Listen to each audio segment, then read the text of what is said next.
Donc moi c'est Hugo, je suis enseignant en activité physique adaptée à l'hôpital de Haute-Pierre. Donc là je suis en stage. Je finis mon master 2 STAPS en activité physique adaptée. Et donc vous pouvez mettre le diapo. Donc j'interviens dans le service de Christelle et avec ma collègue Sophie qui interviendra juste après moi.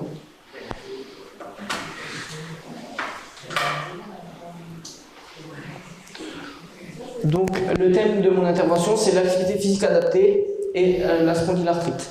Donc vous pouvez passer la diapo.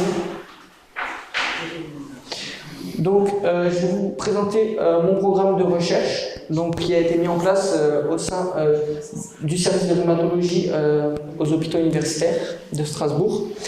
Donc qu'est-ce que c'est? Donc ce programme de recherche, il étudie l'impact d'un programme d'APA sur l'image du corps et l'estime de soi chez les personnes ayant une spondyloarthrite ou un rhumatisme psoriasique. Donc pour qui? Donc il y a des critères de participation. Donc d'abord, le premier critère, c'est avoir une spondylarthrite ou un rhumatisme psoriasique. Le deuxième critère, c'est le troisième critère important, c'est d'avoir un suivi par un rhumatologue. Et le dernier critère important, c'est de parler français et de savoir utiliser l'outil numérique ou d'avoir quelqu'un qui peut nous aider. Donc le programme il se déroule sur une période de 1 mois avec 8 séances. Donc ça fait que chaque semaine il y a 2 séances, donc une séance vidéo à télécharger et à faire chez soi en autonomie et une séance en live. Donc en fait on se retrouve sur un créneau pour faire la séance avec les patients. Donc ce qu'il faut savoir c'est que c'est des groupes qui vont entre 3-4 personnes, donc on peut vraiment faire des séances individualisées. Vous pouvez passer la diapo. Donc le protocole. Donc d'abord il y a le recrutement des patients. Donc comment il se fait? Donc on propose aux patients qui sont en secteur d'hospitalisation, dont les médecins nous ont donné leur accord, qu'on pouvait les voir et qu'ils pouvaient pratiquer. On leur propose la recherche. S'ils veulent rentrer dans la recherche, ils peuvent rentrer, et s'ils ne veulent pas, ils peuvent refuser. Les patients qui sont en consultation aussi, donc voilà, on a mis donc le flyer qui était sur la diapo d'avant, on l'a mis dans les différents box, et les patients et les professionnels, les médecins pouvaient voir la recherche et du coup nous envoyer les patients. Donc comment ça se passe? D'abord, il y a un bilan initial qui est réalisé, donc avec des questionnaires. Donc il y avait un questionnaire d'estime de soi, le questionnaire de Rosenberg, un questionnaire de qualité de vie, le SF12, des échelles de douleur, de fatigue et le BASDAI pour l'activité de la maladie. Et ensuite il y avait un entretien. Donc ça c'était la première étape. Ensuite, dès que j'avais un groupe suffisant, donc entre 3 et 4 patients, je lançais mon groupe. Donc sur la mise en place du programme d'activité physique adaptée, donc qui se déroulait sur 1 mois, et à la fin de ce programme, on refaisait un bilan final avec les mêmes questionnaires et un entretien. Ce qu'il faut savoir, c'est que l'entretien, il était composé de la même façon, mais pas avec les mêmes questions. Donc il y avait 4 thématiques. La première thématique, donc c'était sur les données des patients. La deuxième, c'était sur la maladie. La troisième, sur l'activité physique, et la quatrième, sur l'image du corps et l'estime de soi. Vous pouvez passer la diapo. Donc voilà comment étaient réparties les séances. Donc tout à gauche, vous avez les semaines. Donc voilà, semaine 1, semaine 2, semaine 3 et semaine 4. Et donc vous pouvez voir que par semaine, il y a une séance en distanciel que la personne peut faire quand elle a le temps. Et la deuxième séance sur un créneau en live, où on se retrouve avec les 3-4 patients du groupe. Ça permet aussi, si certains patients ont des questions, d'échanger avec les autres, avec nous, on peut se conseiller, et ça permet également d'avoir aussi l'expérience des autres patients. Donc voilà, en gros, ça c'est les thématiques des séances. Donc la première séance, le travail c'était sur les membres inférieurs, ensuite sur les membres supérieurs, sur le tronc, et pour finir des exercices de renforcement musculaire, plutôt cardio. Donc comment étaient composées les séances? Donc à chaque fois c'était un petit échauffement, plutôt du déroulage matinal, de la mobilisation articulaire, ensuite des exercices de renforcement musculaire selon les thématiques, et après quelques étirements. Donc la séance durait en moyenne 30-35 minutes. Après, plus ou moins, si les patients avaient des questions ou pas. Vous pouvez passer la slide. Alors là, c'est juste un extrait, donc voilà, que vous puissiez voir.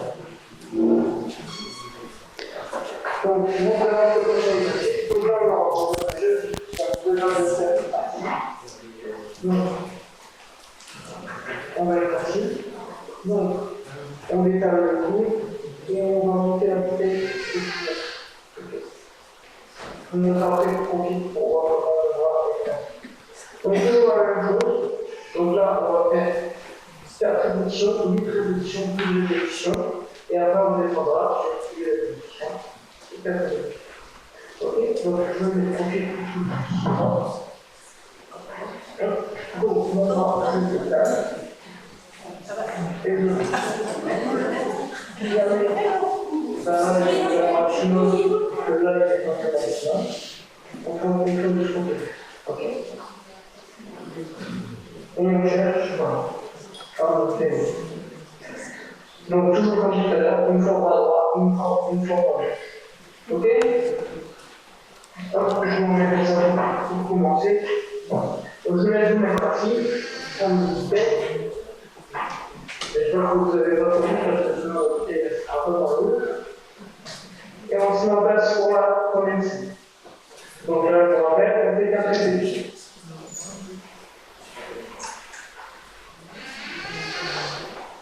Et toujours on comprend bien la deuxième. On va faire 2 minutes. Donc, même chose.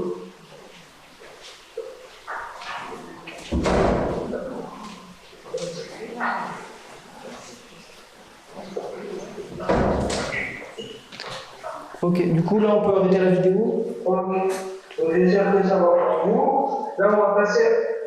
Ok. Donc là, à chaque fois les exercices ils sont, voilà, comme vous avez pu voir, expliqués et on donne quelques petites adaptations pour les patients, bah, voilà, qui auraient des difficultés pour réaliser le mouvement. Du coup vous pouvez passer à la diapo suivante. Voilà.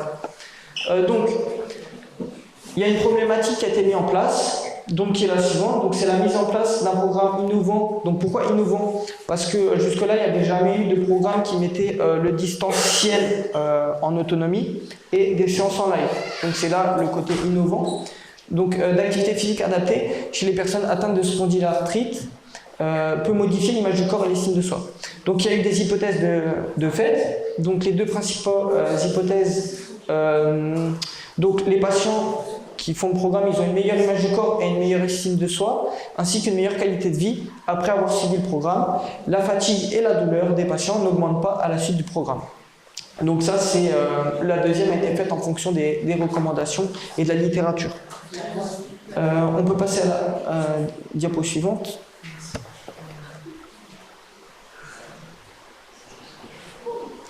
Donc, alors, ce qu'il faut savoir, donc, sur cette recherche, il y avait 17 patients qui ont participé. Donc, tout à l'heure, il y avait une personne qui avait posé la question sur homme-femme, quelle répartition.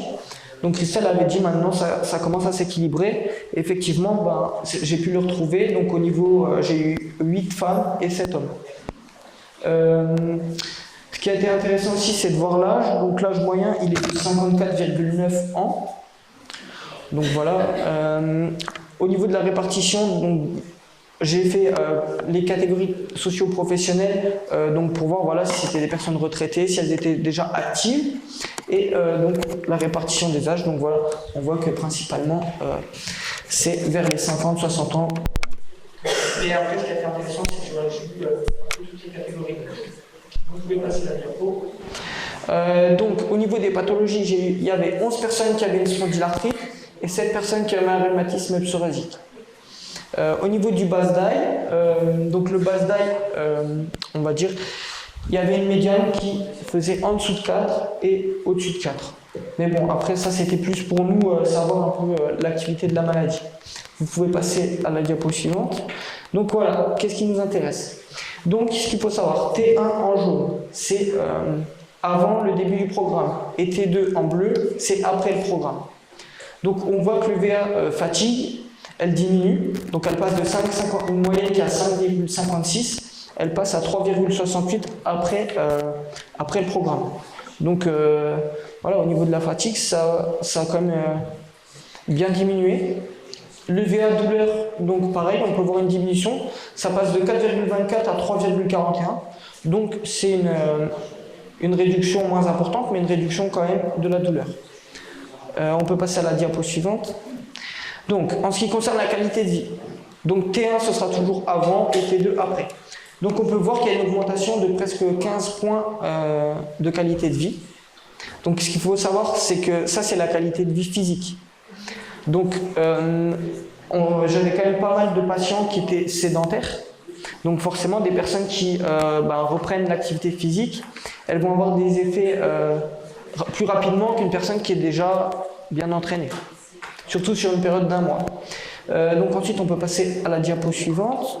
Au niveau de la qualité de vie mentale, donc là, c'est un résultat auquel je ne m'attendais pas trop, mais elle a légèrement diminué. Donc on peut aussi se demander pourquoi elle a diminué. Donc peut-être que c'est le questionnaire qui n'est pas forcément adapté parce que c'est un questionnaire générique et pas spécifique à la population. Ensuite, peut-être que les patients, vu que c'était un programme d'activité physique, ils sont plus insistés sur le côté physique et du coup moins sur le côté mental. Donc voilà les principales choses qu'on peut dire par rapport à ça. Et donc globalement, pour la qualité de vie générale, donc on note 12 points d'amélioration. Donc ce qui est quand même pas négligeable. On peut passer à la diapo suivante. Donc ensuite sur l'estime de soi, donc le questionnaire de Rosenberg. Donc à T1, la moyenne elle a 28,35, donc ce qui est un estime de soi faible. Et à T2, on est à 32,53. Donc la moyenne, en fait, on est passé à T1 de faible à T2 moyen. Donc ça, ce qui est intéressant, voilà, ça aurait pu être une petite différence, mais là on a vraiment le passage d'une catégorie à une autre catégorie. Vous pouvez passer la diapo. Voilà, donc là ça montre vraiment bien. Donc T1, on a surtout des personnes qui sont avec une estime de soi en très faible et faible. Et finalement, à T2, on remarque que ces deux catégories ont bien diminué et c'est passé plutôt vers moyen et fort. Donc c'est quand même important pour les bénéfices de la personne. Donc les résultats d'image du corps. Donc ça, comment on a pu avoir ces résultats-là. Donc en fait, c'était en fonction des entretiens, de ce que les patients nous rapportaient. Donc les principaux objectifs, c'était perte de poids chez certains patients, le regard de soi et des autres, qui est également important. Des personnes nous ont aussi dit qu'elles voulaient s'acheter des vêtements pour se sentir mieux, pour pratiquer, pour être mieux en fait dans son corps. Ce qui était également important, c'est le corps qui réussit à faire plus d'activités, plus de choses et plus facilement. Donc voilà, se sentir mieux dans son corps, avoir plus de force et de muscles, les muscles qui se voient plus chez certaines personnes aussi. Donc on peut passer à la diapo suivante. Donc la discussion et les limites. Donc on peut se demander si les résultats ont été les mêmes sur un programme qui aurait eu une durée plus longue. Donc là c'est sur 1 mois. Après la durée du programme a été définie aussi en fonction de ma durée de stage. On peut également se demander si à la suite du programme les patients ils sont réellement assez autonomes pour continuer à pratiquer sur le long terme et s'ils vont le faire. Globalement, je vais dire peut-être les 3/4 des patients m'ont dit qu'ils étaient assez autonomes pour pouvoir reprendre ce qui avait été fait et les remettre en place chez eux. Donc les limites, c'est que il y a eu que entre guillemets 17 personnes qui ont participé au programme, donc ça peut être une limite. Et la durée du programme, donc comme je le disais, qui a été fait en fonction de la durée de mon stage. On peut passer à la diapo suivante. Donc pour la conclusion, donc les patients qui ont participé au programme, ils ont vu leur qualité de vie générale augmenter. Une non-augmentation de la douleur avec même une diminution de cette douleur et de la fatigue. Donc voilà, comme la littérature nous montrait, faire de l'activité physique, ça n'entraîne pas plus de douleur et de fatigue. Après, voilà, ce qui va être important, c'est ce côté adapté à la personne. Parce que voilà, faire de l'activité physique, si, même pour, je veux dire, une personne qui n'a pas forcément de problème ou quoi, si elle n'est pas forcément adaptée, et ben ça, des fois, c'est pas forcément bénéfique. Donc ça va être vraiment sur ce côté adapté que tout va jouer.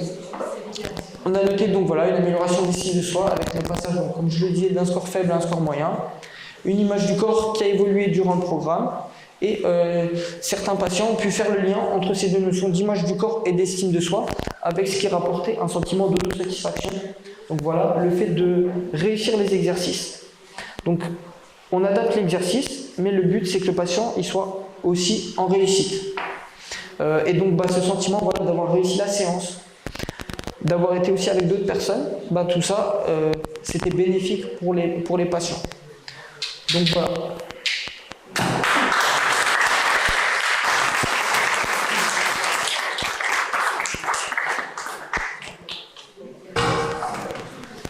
Donc je ne sais pas si vous avez des questions, je vais essayer d'y répondre. Je vais juste vous poser la question, est-ce que dans le cadre de votre formation STAPS, on vous parle de la spondylarthrite, ou si c'est parce que vous êtes allé en stage vous en avez entendu parler? Alors, en STAPS, on nous parle de maladies chroniques, mais pas spécifiquement de rhumatologie. Donc ça veut dire que moi je suis arrivé en rhumato, j'avais déjà connaissance de cette pathologie parce qu'il y a des personnes de mon entourage qui l'ont, mais ou sinon voilà, je veux dire on n'en a pas parlé plus que ça à la faculté. Après les profs ne nous en ont pas parlé, mais par exemple quand on avait des recherches à faire, j'aurais pu peut-être aussi m'intéresser à cette maladie. Mais voilà, c'est le contexte qui a fait que je ne me suis pas forcément... Ok. Si je peux juste me permettre de compléter, après chaque STAPS, par exemple le STAPS de Strasbourg, le STAPS de Besançon, le STAPS de Dijon, toutes les matières peuvent être différentes en fait. Pour le master activité physique adaptée, chaque matière peut être différente et on a aussi des matières à choix. Donc des fois, dans certaines matières, je sais à Strasbourg, il y avait eu une année, donc ça dépend aussi des années, où des fois, il y avait eu un rhumatologue de Colmar, Dr Messer, qui était venu donner quelques cours. Mais si l'étudiant ne choisit pas cette matière, il ne peut pas avoir connaissance non plus. Donc c'est complètement aléatoire, comme disait Hugo. Merci. Oui. Dans votre programme, vous avez élaboré à la fois en distanciel et en présentiel, vous n'avez traité à chaque fois qu'une partie du corps, le tronc, ensuite les bras, ensuite le tronc, les jambes. Et je me demandais si vous avez parlé d'une prise en charge globale à chaque séance ou c'est un choix que vous avez fait de prendre une seule partie, en sachant que lorsqu'on fait une activité répétée sur un membre dont les dentelles sont enflammées, on a tendance à être moins efficace dans les qualités que vous recherchez après de votre déficience sur votre programme, lorsque le muscle est trop sollicité trop longtemps à la nouvelle mouvement. Vous voyez ce que je veux dire? Oui. Pourquoi vous avez choisi plutôt c'était pour une visibilité ou plutôt qu'une façon globale à chaque séance? Alors, je vais répondre. Alors, déjà, première chose, c'est que vous avez dit présentiel. En fait, c'est du présentiel live. Ça veut dire que c'est en visio, mais on se regroupe en visio, quoi, par Teams ou. Ensuite, donc, pourquoi j'ai fait ce choix? En fait, la première séance donc, qui était envoyée, c'était à faire en autonomie chez soi. Et après, donc, par exemple, membre inférieur. Pourquoi retravailler le mercredi quand on se retrouve avec les patients, encore les membres inférieurs? Parce que ça leur permettait, en fait, les questions qui se posaient par rapport justement, j'ai fait mes fentes, ça m'a fait mal au genou, comment je peux faire pour adapter? Pouvoir les reposer sur la séance d'après, quand on retravaille justement les membres inférieurs. Après aussi, comme vous dites, c'est sûr que si pendant 30 minutes je sollicite que mon quadriceps, à la fin des 30 minutes, c'est sûr que je vais être moins performant.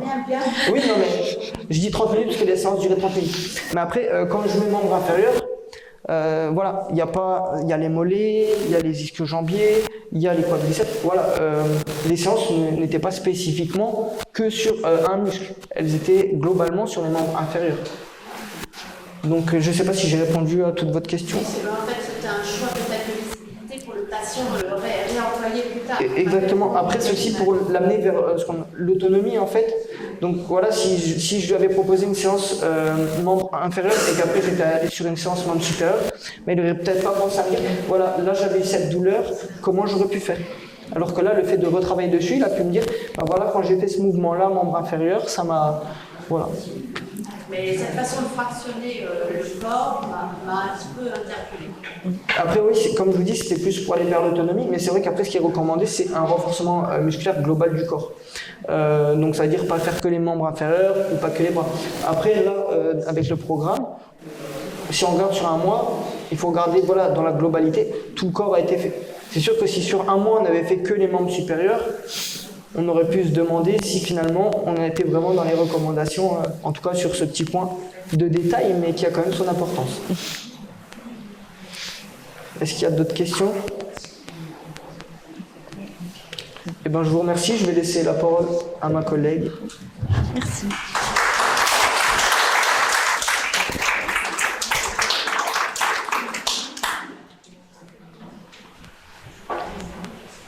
Super. Bonjour à tous. Donc, je m'appelle Sophie Geneton, je suis enseignante en activité physique adaptée pour la santé en rhumatologie. Je suis en rhumatologie depuis, ça fait 3 ans et demi maintenant. Donc j'ai commencé, j'étais stagiaire et puis grâce à Christelle, on a pu développer un poste avec, chaque année, on se rebat pour que ça puisse se pérenniser. Donc moi je vais vous parler de l'activité physique adaptée. Qu'est-ce que c'est aussi? Parce qu'on en entend beaucoup parler. Mais qu'est-ce que c'est et comment, quels sont les petits points d'alerte, les petites règles aussi de sécurité à avoir quand on pratique une activité physique. Et je vais vous présenter aussi quelques petits résultats sur un dispositif qu'on a mis en place en Alsace, sur Strasbourg, Colmar, Mulhouse. Et je vais vous présenter surtout les résultats de Strasbourg et Colmar, puisque c'est moi qui coordonne ces 2 sites-là. Donc vous pouvez passer. Voilà, alors passez juste une fois s'il vous plaît. Donc le Christelle Sandel disait tout à l'heure, sport ou activité physique. Quelle est la différence déjà? Souvent on se dit, ah ben s'il faut que je bouge, il faut que je fasse du sport, il faut que j'aille faire du foot, du rugby. Non.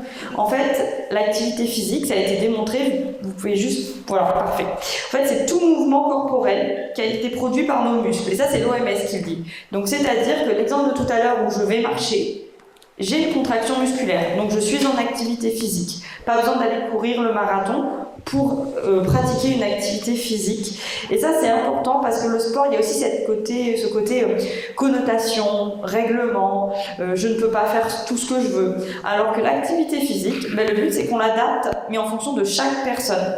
Par exemple, si je faisais un bilan à tout le monde, je suis sûre qu'il n'y aurait aucun programme qui serait forcé. Enfin, il y aurait des ressemblances, ça c'est clair, mais il n'y aurait aucun programme qui serait parfaitement identique. Alors que dans le sport, on est très carré et tout le monde fait la même chose. Donc on peut passer, s'il vous plaît. Donc ensuite, l'OMS, toujours, je ne présente plus qui c'est avec le Covid, maintenant tout le monde est au point dessus. Donc ça, c'est les recommandations pour la population générale. Donc c'est l'endurance. Donc on dit 30 minutes par jour. Mais ce qui est oublié, c'est qu'on peut faire 3 fois 10. Ça marche aussi bien que les 30 minutes. Ou 2 fois 15 si vous préférez. Donc c'est-à-dire, je vais chercher mon pain ou je vais travailler à pied, l'aller, à la pause de midi, je fais une balade et je reviens 10-15 minutes, j'ai fait mes 30 minutes. Si je vais promener le chien 35 minutes, ça marche tout aussi bien. C'est juste qu'on va l'avoir adapté dans notre quotidien différemment. Donc ça c'est un peu tous les jours, au moins 5 fois dans la semaine.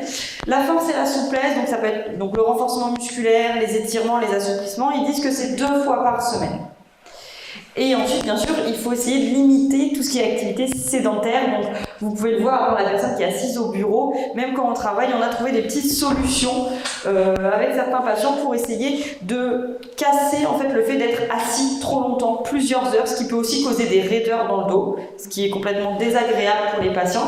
Donc, on a essayé aussi de trouver des solutions pour limiter tous ces temps de sédentarité.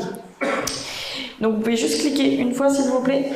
Et donc, pour faire tout ça, quand on a une spondylarthrite, il y a des choses à savoir. On peut les faire, mais il faut les adapter. Donc déjà, il y a la règle de la non-augmentation de la douleur. Je m'explique. Avant de faire une activité, il faut faire comme si vous vous scanniez. Et vous vous dites, j'ai mal au coude, j'ai mal au poignet, j'ai mal à la main. Si cette douleur, elle augmente pendant l'activité, ça veut dire qu'il faut changer quelque chose, qu'il faut adapter. Et donc la règle des 3 R, c'est donc régulier, raisonnable et raisonné. Parce que le fait qu'il y ait des périodes où la maladie est plus active que d'autres, des fois, justement, quand elle est inactive, les gens se disent « Ah ben je vais bien, ben, je vais faire un peu plus aujourd'hui ». Et du coup, le lendemain, des fois, il peut y avoir des douleurs qui s'installent ou une fatigue plus importante. Donc le but, c'est d'équilibrer ces pratiques dans le temps. Donc vous pouvez passer, s'il vous plaît. Merci. Donc, bien sûr, vous allez me dire, mais c'est bien beau, vous me dites d'adapter, mais comment je fais dans la pratique ? Donc, et quand est-ce que je dois le faire ? Donc, quand je suis en poussée inflammatoire, on dit qu'il ne faut pas arrêter, mais qu'il faut adapter. C'est par exemple, si votre activité physique, c'est je vais marcher 1 heure tous les jours, eh bien, je vous conseillerais, si vous êtes en poussée, de ne pas faire 1 heure, peut-être de faire 2 fois 30 minutes ou de faire 30 minutes. Et c'est pas grave. Faut pas culpabiliser pour ça non plus. Donc la règle de la non-douleur, comme je vous le disais, ma douleur augmente à l'effort, donc je diminue quelque chose. Il y a aussi, j'ai moins de temps qu'avant, par exemple. Là, par exemple, avec le Covid, il y a eu la reprise du travail en présentiel. Comment je fais pour adapter ma pratique ? Quand est-ce que je dois l'adapter à ce moment-là ? Et je suis plus fatiguée que d'habitude, donc c'est pareil, on peut adapter la durée, l'intensité, le nombre de répétitions, la fréquence, tout ça. Et aussi, bien sûr, je pense que le dernier thème parle à certains, les raideurs matinales, où on a cette sensation un peu où l'articulation est presque un peu rouillée, où on sent qu'il y a besoin. Et en fait, ces petits mouvements-là, si les raideurs sont présents trop longtemps, par exemple plus de 2 heures, là il faut adapter parce que ça veut dire peut-être qu'elles vont rester aussi, on ne sait pas. Et donc il faut se dire que je vais peut-être faire moins que d'habitude, mais c'est pas grave. Donc est-ce que vous pouvez passer ? Merci. Donc comme je vous le disais, l'adaptation ça peut être faire évoluer la durée, comme on disait. Ça peut être, au lieu de faire 3 séries comme d'habitude, j'en fais 2. C'est aussi faire évoluer le milieu. Par exemple, si vous aimiez faire du renforcement musculaire classique, par exemple, là, sur une chaise, de faire des squats, par exemple, donc c'est je me lève, je m'assois, et bien au lieu de le faire sur terre, par exemple, et bien je vais à la piscine. Pourquoi ? Parce que tout ce qui est les activités aquatiques, en fait, on va être porté. Il va y avoir moins de tension sur nos articulations. Donc ça peut être ça. Ça peut être au lieu d'aller marcher, et bien je vais marcher avec des bâtons de marche nordique. Les bâtons de marche nordique, c'est 20 à 30% du poids du corps qui va sur les bâtons et qui va être en moins sur nos genoux, nos chevilles, nos pieds. Donc ça peut être adapter son milieu en fin de compte. Et voilà, l'utilisation de support. Donc, quelles activités ? Alors, maintenant, il y a une règle, la première, c'est une activité qui vous fasse plaisir. Si quelqu'un vous dit, il faut absolument que tu fasses ça, c'est cette activité qui est bonne pour la maladie, mais que vous n'aimez pas du tout, ça ne tiendra pas dans le temps. On est tous pareils, est-ce qu'on est là, pris ou pas. Donc, il faut que l'activité, elle vous fasse absolument plaisir. Et ensuite, donc, il y a des activités qui sont plus conseillées que d'autres. On dit maintenant qu'il n'y a plus d'activités interdites, parce qu'on arrive à les adapter en fonction des personnes. Mais il y a quand même des activités qui sont plus conseillées. Donc j'ai fait une liste, mais bien sûr 3 petits points à chaque fois. Donc la marche nordique, tout ce qui est aquatique, donc aquagym, aquafitness, aquabike, tout ce qui peut être. Le vélo, parce que pareil, on est porté. Il n'y a pas tout notre poids qui est sur nos articulations. Le yoga, vous pouvez passer, il y en a plein. Vous pouvez y aller. Le golf, le tai chi, le qigong aussi. Et les moins conseillés, oui, allez-y, vous pouvez faire défiler. Donc c'est le rugby, le football, le basket, course à pied, 3 petits points. C'est toutes les activités en fait où il va y avoir un choc qui peut être brusque et où il peut y avoir des changements de direction qui peuvent être rapides. Et c'est là qu'il souvent il peut y avoir des douleurs qui arrivent. C'est le retour qu'on a des patients en tout cas. Donc vous pouvez passer. Et donc, nous, la question c'était aussi comment répondre à ces besoins. Donc on a mis en place plusieurs choses dans le service. Donc je vous en présente. Donc c'est les ateliers d'activité physique adaptés au sein des programmes de TP, donc que le docteur Sordet vous a présenté tout à l'heure.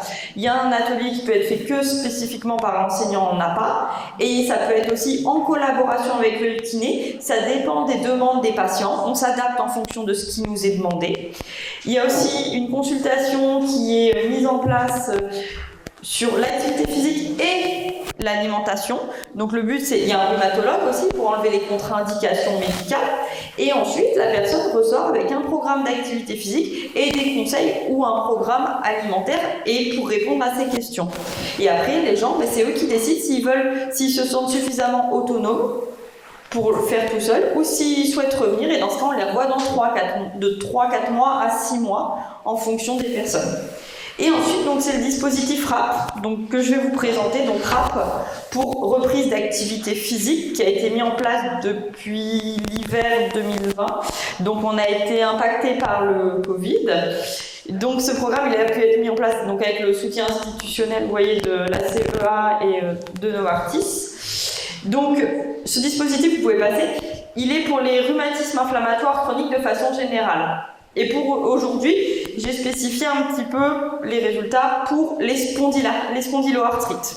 Donc ce sera uniquement des résultats avec des patients qui ont une spondyloarthrite. Et donc ce dispositif, il était là pour répondre à des attentes particulières, qui est la sédentarité. Aujourd'hui, la sédentarité, c'est la première cause de mortalité évitable dans le monde, devant le tabac quand même. Donc c'est pas négligeable. On sait aussi que souvent, avec les douleurs, avec la fatigue, on fait moins. Donc l'activité physique des personnes qu'on voit, elle est diminuée. Et on sait aussi qu'il y a des comorbidités hautes, c'est-à-dire tout à l'heure vous parliez aussi de d'autres maladies pouvant être présentes, donc il faut les prendre en compte. Et aussi d'une kinésiophobie. La kinésiophobie, ne prenez pas peur, c'est un terme pour dire qu'en fait on a peur de bouger, on a peur que la douleur elle s'aggrave pendant un mouvement, en fait.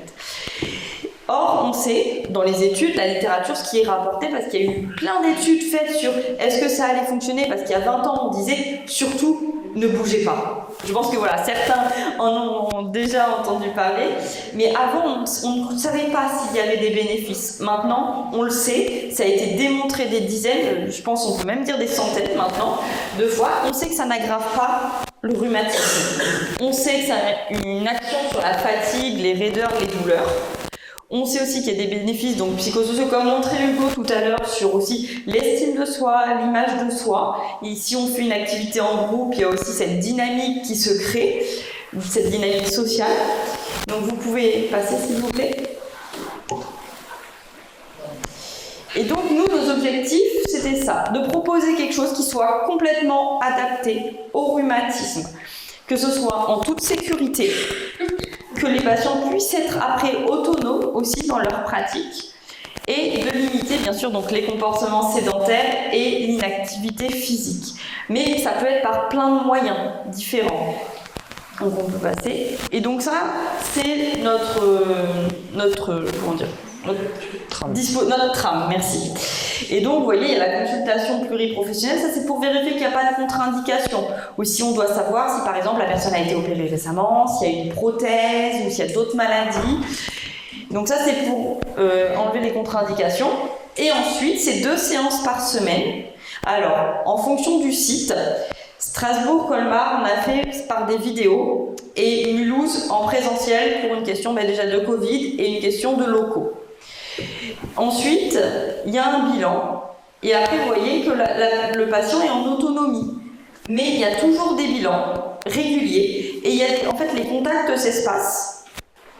Mais le patient, à tout moment, lui, il a le droit de contacter son professionnel et de poser sa question. C'est en inverse en fait. Au début, c'est le professionnel qui va vers la personne et après on change de rôle. C'est le patient qui va venir vers le professionnel dès qu'il a besoin. Et donc au total, vous voyez, en fait, c'est un programme qui est sur 1 an. Et ce programme, on a cherché, on n'en a pas trouvé d'autres d'un point de vue national.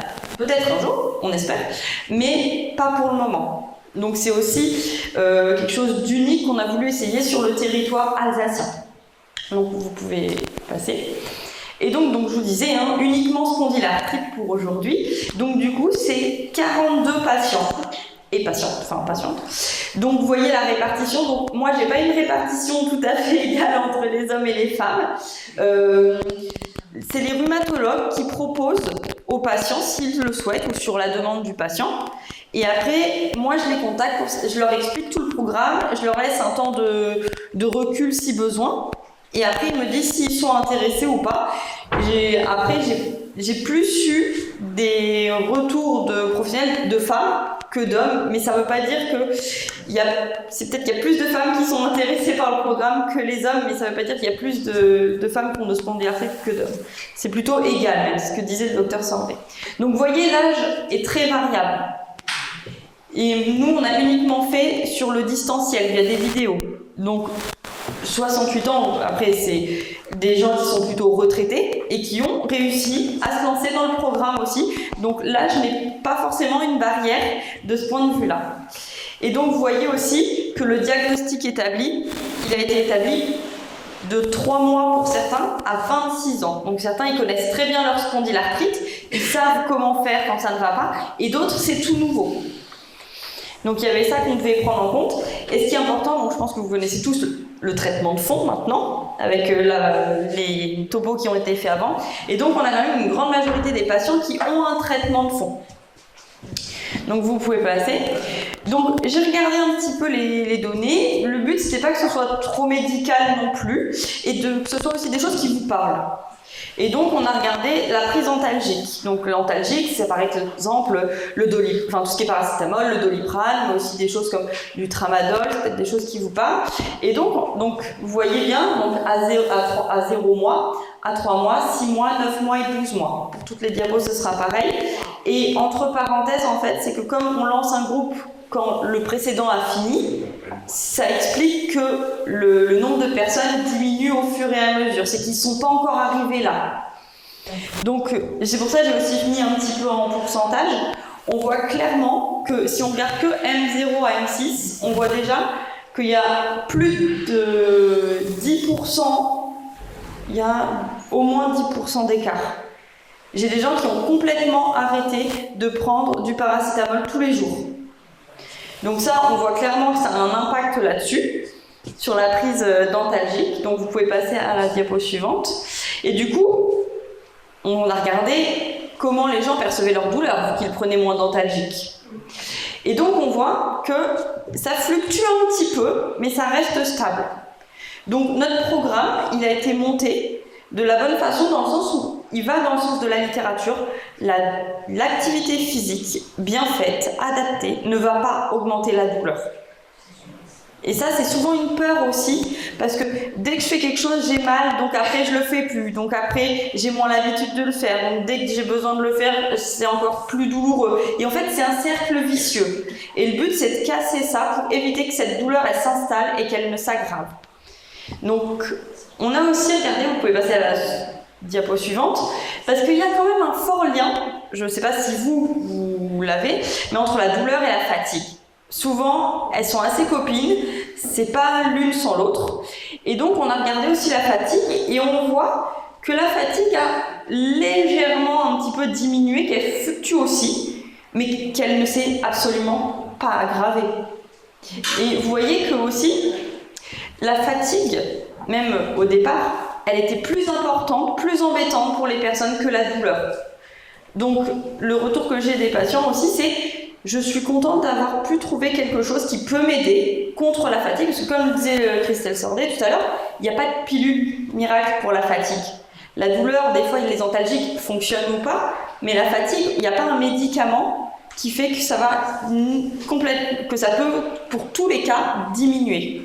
Or, là, on a trouvé quelque chose déjà qui aide à ce que ça n'augmente pas et que pour certains, ça a une tendance à diminuer aussi. Et la fatigue, ça c'est aussi un retour patient que j'ai eu, c'est qu'elle était aussi induite pour certains par rapport aux raideurs matinales. Le fait de pouvoir se lancer dans la journée, c'était épuisant pour certains patients. Et le fait d'être moins rouillé, on va le voir après, et ben, ça a aidé aussi sur la fatigue. Donc vous pouvez passer à celle d'après. Donc je vous dis, donc ça c'est pour savoir si on est actif, inactif ou très actif. C'est un questionnaire qui a été validé par l'assurance maladie, qui est accessible à tous, et qui comporte 9 questions et ça donne un score sur 45. Donc je vous ai mis les échelles et en fait on voit clairement que au départ on avait 38% des patients qui étaient complètement inactifs. J'avais des scores qui étaient aux alentours des 10-12 des fois, sur 45. Donc ça montrait quand même qu'il y avait peu d'activités au quotidien. Et ce questionnaire, il ne comprend pas que la marche, le sport avec à l'aquagym et tout. Il prend la marche, il prend les escaliers, il prend les activités de vie quotidienne. J'entends ménage, bricolage, jardinage. Et il prend le temps où on est assis. Aussi. Donc malheureusement aujourd'hui, je pense que vous avez peut-être été un petit peu sédentaire, mais c'est un peu notre faute aussi. Mais du coup, il y a ce côté-là qui est pris en compte. Plus les activités, je vais à l'aquagym, je vais chez le kiné, il me fait faire des exercices sur le ballon, sur le vélo, tout ça. Et il prend tout en compte. Et on voit clairement qu'au début, j'avais pas de très actifs. J'en avais 0 sur 42. Et vous voyez que, en fin de compte, au fur et à mesure, ils sont apparus. Et c'est des gens en fait qui ont trouvé, où on a cherché, où on a fixé des objectifs, où je les ai accompagnés à trouver les bonnes structures, à trouver les bonnes adaptations aussi, où quand on fait les bilans, dans la vidéo numéro 2, imaginons, je me suis noté cet exercice-là, il ne me convenait pas donc je ne l'ai pas fait. Très bien, on le voit ensemble, on voit comment on peut l'adapter. Et comme ça, après les gens ils comprennent le processus en toute sécurité. Et on voit alors clairement qu'il y a à M3, j'ai que des actifs et qu'après là j'ai 2 personnes et là j'ai une personne qui sont redevenues inactifs. Et ces personnes-là, c'est des personnes où la spondylarthrite s'est réveillée et n'était plus du tout contrôlée. Donc ils étaient en poussée, les articulations toutes rouges, gonflées, vous connaissez. Donc voilà, ça peut s'expliquer aussi pour ça, dans le sens où le rhumatisme n'était pas contrôlé. Donc on peut passer à la diapo d'après. Donc je pense que ça va vous parler. C'est les raideurs matinales. Donc en fait, je leur demande à chaque fois combien de temps ça dure. Et on voit clairement qu'il y a une diminution. Alors on peut se dire, on a gagné 20 minutes. Mais 20 minutes fois 7 jours dans la semaine, c'est pas négligeable quand on travaille, quand on a des choses à faire, quand on a envie d'avoir des loisirs, quand on a des enfants. C'est pas négligeable et c'est la moyenne. Après, j'ai des gens qui sont stables, qui ont eu des raideurs qui sont stables. J'ai aucun patient qui a eu des raideurs qui ont été augmentées, sauf en cas de poussée inflammatoire. Ça, c'est le cas particulier. Mais sinon, s'ils n'étaient pas en poussée, j'ai personne qui a eu ces raideurs augmentées. Et donc la moyenne, c'est 20 minutes. Mais j'ai des gens, les raideurs, elles étaient tellement importantes, 2 heures, qu'ils ont diminué de bien plus que 20 minutes en fin de compte. Donc c'est aussi à prendre avec modération. On regardera quand on aura plus de données aussi sur le long terme. Vraiment, quel est le minimum et le maximum. Actuellement, le maximum, c'est 1h15 de gagner par jour pour une patiente qui était à 2 heures de raideur matinale. Et donc voilà. L'augmentation, et j'ai regardé du coup aussi, parce que je vous parlais des inactifs qui étaient revenus un petit peu tout à l'heure. Les personnes qui sont redevenues un peu inactives, c'est celles où les raideurs se sont un peu réinstallées en fin de compte. Et on voit aussi, voilà, donc quand le Ritchie-Gagnon, donc le questionnaire d'avant, il a augmenté, il a diminué, les raideurs, elles sont revenues, c'est ce que je vous disais. Donc là, après, on est à la fin du bilan, donc clairement, on n'a pas assez, je peux pas vous dire c'est comme ça sera toujours comme ça. Là, c'est 4 patients sur 11. Donc le but, c'est de voir aussi, dans les prochains bilans qui vont se faire, est-ce que cette tendance elle s'installe. Et du coup, ce qui montrerait que plus on est sédentaire, plus les raideurs matinales peuvent être importantes. Donc ça, c'est un petit point d'interrogation qui est dans notre tête et qu'on garde de côté pour après aussi. Donc on peut passer, s'il vous plaît. Et je voulais vous mettre aussi quelques retours patients après avoir vu plein de chiffres. Donc vous pouvez aussi y aller, il y en a d'autres. Normalement, voilà. Donc il y a aussi, c'est des retours un peu différents où les gens étaient contents d'avoir un programme où il y a un professionnel qui comprenne la douleur, la fatigue, la maladie, que aujourd'hui ça va peut-être et que demain ça n'ira pas. Et donc il y a ce côté écoute et adaptation qui est apprécié. Il y a le côté aussi logistique et financier, parce que tout simplement c'est un programme qui est gratuit aujourd'hui et qu'on a fait le choix de laisser gratuit, tout simplement aussi parce que avec une spondylarthrite, on ne rentre pas dans les dispositifs sport santé classiques. Et donc notre objectif c'était de pallier aussi un petit peu à ça. Et donc vous voyez, il y a déjà des bénéfices aussi. J'ai déjà les bienfaits sur mon corps, je me sens bien plus fit qu'il y a 2 semaines. Ça, la personne, elle venait de commencer le programme. Aujourd'hui, elle l'a fini. Mais ça, c'était un des premiers retours qu'on avait eu. Et vous voyez, j'avais beaucoup d'appréhension quant aux conséquences. Donc la personne, avant, elle avait peur aussi de bouger. Et au fur et à mesure, elle a pu prendre conscience parce que le programme, il a été fait de façon à ce que les exercices soient progressifs, avec des thématiques complètement différentes et des adaptations qui sont différentes en fonction d'où on est dans le programme, si on est au début ou si on en est à la fin. Donc on peut passer.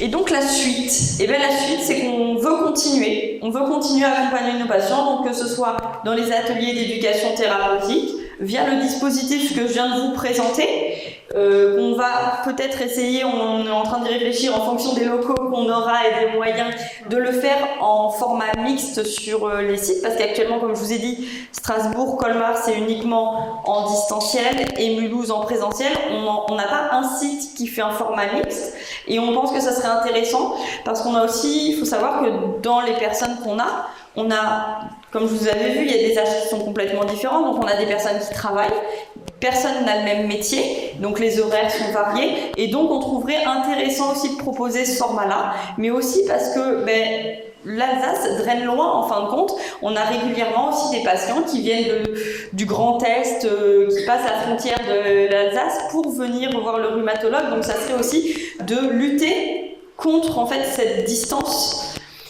Et donc du coup, en fin de compte, tout ça, en fait, l'objectif, c'est que l'APA, l'activité physique adaptée, elle s'intègre complètement dans le parcours de soins, dans l'accompagnement de chaque patient qui le souhaite. Bien sûr, on est bien d'accord, il faut qu'il y ait aussi cette notion de plaisir, comme je le disais tout à l'heure. Mais vraiment, le but, c'est de le voir comme une option thérapeutique, mais non médicamenteuse. Ça, c'est vraiment notre objectif sur le long terme. Vous pouvez... Merci. Voilà. J'aime bien les petites images comme ça. Ah, c'est non, c'est bien, pardon.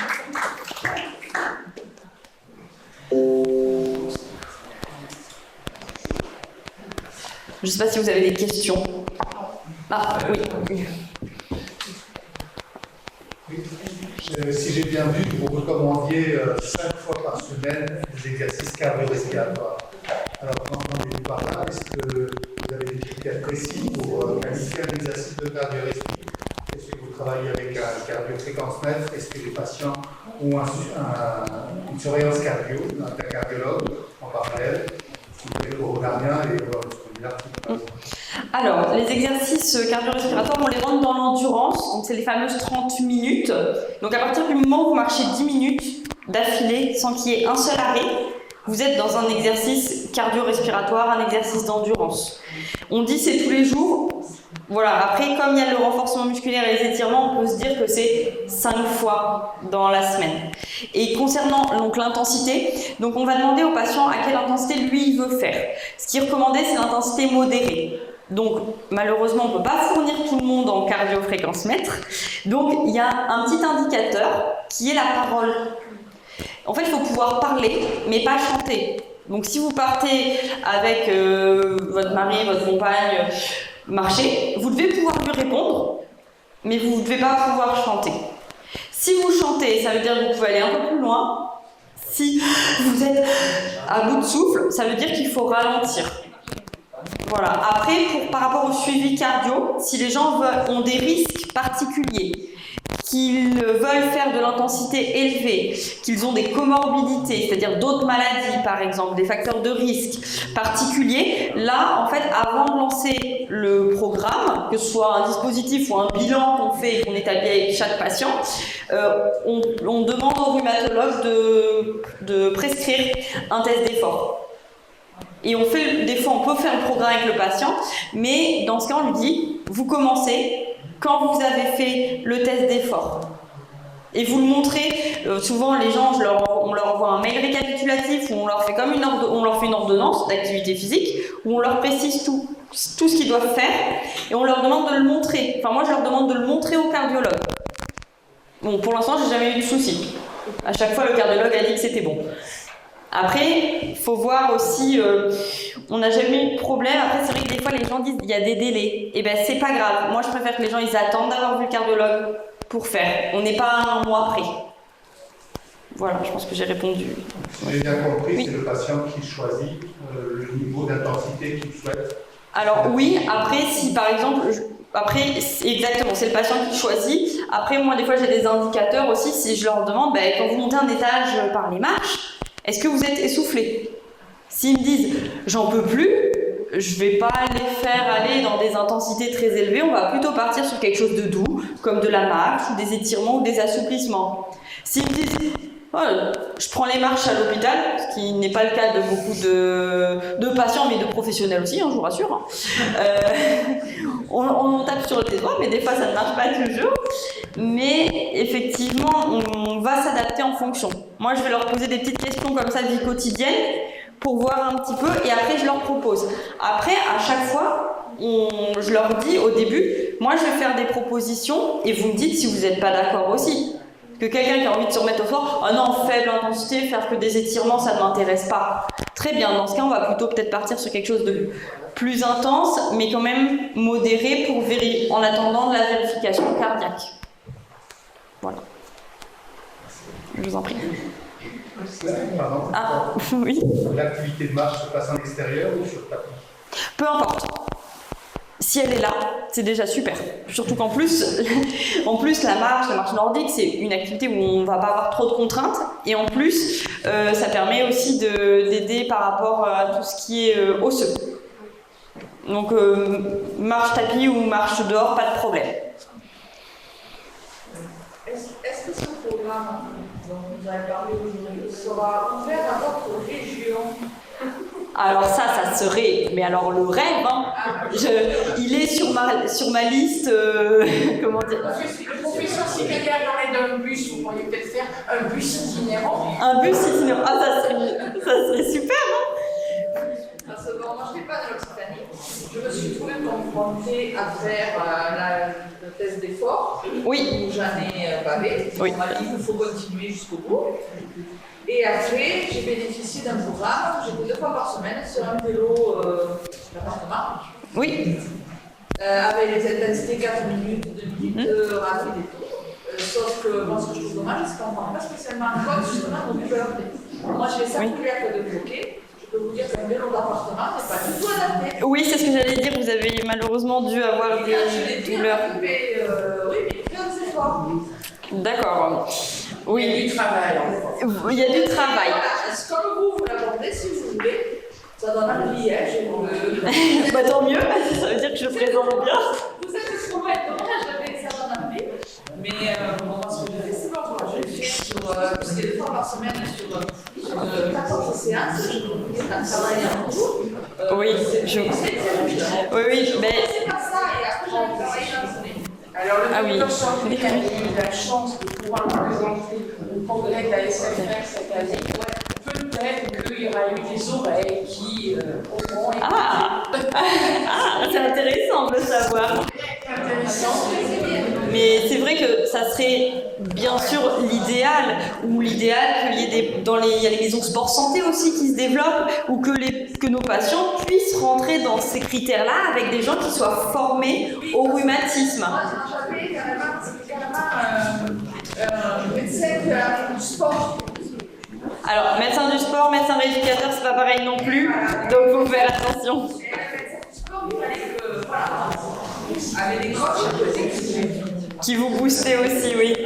Mais c'est vrai que ça serait idéal. Après, il y a tout un travail justement dans les maisons de sport santé, notamment à Strasbourg avec le docteur Sordet, où on essaye un peu d'y aller tout doucement pour essayer de leur faire comprendre que nous aussi on aimerait bien que nos patients puissent en bénéficier. Après, pour l'instant, je ne peux pas vous répondre, je ne peux pas vous dire où on en sera dans quelques mois, déjà des fois dans quelques années, pardon, parce que des fois dans quelques mois, on ne sait pas non plus où on sera. J'espère que ça marchera et que ça va être Allez. Ben, merci, parce que c'est ce qu'on espère. Par exemple, on peut mettre Oui, tout à fait. c'est ça, comment le faire Oui. Est-ce qu'une cure thermale peut apporter un bienfait aux patients? Alors, moi, je peux vous parler des retours patients que j'ai. J'ai des patients qui sont très contents de leur cure, parce qu'il y a des cures aussi qui sont adaptées, qui ont une spécificité certaine rhumatologique. Après, en général, oui, ils sont contents parce qu'il y a aussi de la marche nordique, il y a de tout ce qui est activité aquatique. Donc, c'est des choses qui sont très bien tolérées par nos patients. Après, je ne peux pas vous dire si pour vous ça va marcher et pour votre voisin si ça va marcher. Mais moi, j'ai des bons retours et en général, les gens ont bien toléré la cure. Voilà. Mais c'est des retours patients. Voilà. C'est tout bon? Et la kinésithérapie, tout simplement. Alors, la kinésithérapie. Alors, je suis contente parce que j'espérais que quelqu'un pose la question. Alors, mes collègues kinés, on a un travail qui est complètement complémentaire. On sait qu'il y a plein de choses, moi, que je ne fais pas, qu'eux, ils ne font pas. Il y a des choses qu'on a communes. Mais il y a des petites choses, effectivement, où on sait que, par exemple, faire 3 séances de massage par semaine, c'est pas le plus optimum. Et j'en ai, pour en avoir discuté avec mes collègues du service, hein, donc on a 4 kinés, enfin 4 kinés qui sont à mi-temps à chaque fois, hein, mais effectivement, elles non plus, il faut aller chez le kiné, mais il ne faut pas qu'il y ait que des massages. Et à partir du moment où c'est varié, eh bien, il n'y a aucun souci. Surtout que la kinésithérapie a un point ils ont un avantage que nous, on n'a pas, c'est qu'en libéral, eux, ils sont remboursés et pas nous. Donc c'est un point qui est très important, en fin de compte, pour tout le monde. Donc le kiné, oui, mais pas que des massages, c'est tout. Il en faut, mais pas que.